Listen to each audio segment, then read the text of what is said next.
9 sentyabr toya gedirdim. Yolda yüksək sürətlə dəmir konstruksiyaya maşın getdi, dəydi.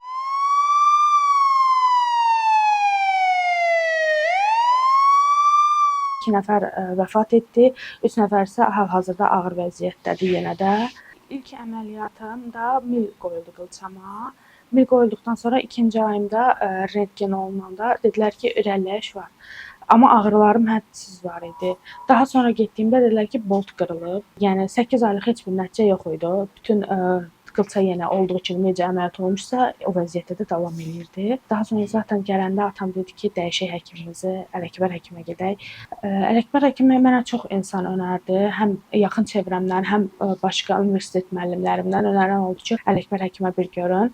Xəstəmiz başqa klinikalarda müalicə olunubdu, əməliyyat olunubdu, intramedulyar neostiyosintez olunubdu, sümük daxili fiksasiya qoyulub. Lakin baxmayaraq ki, 1 ilə qədər vaxt keçib, heç bir biçmə əlamətləri yoxdur. Bugün həmin metal fiksatorlar, implantları biz çıxardırıq.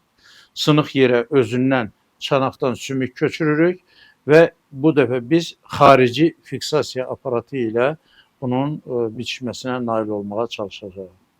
Yəni ağır bir əməliyyatdır. 3 əməliyyatı bir əməliyyatda birləşdirib bugün bunu icra edirik.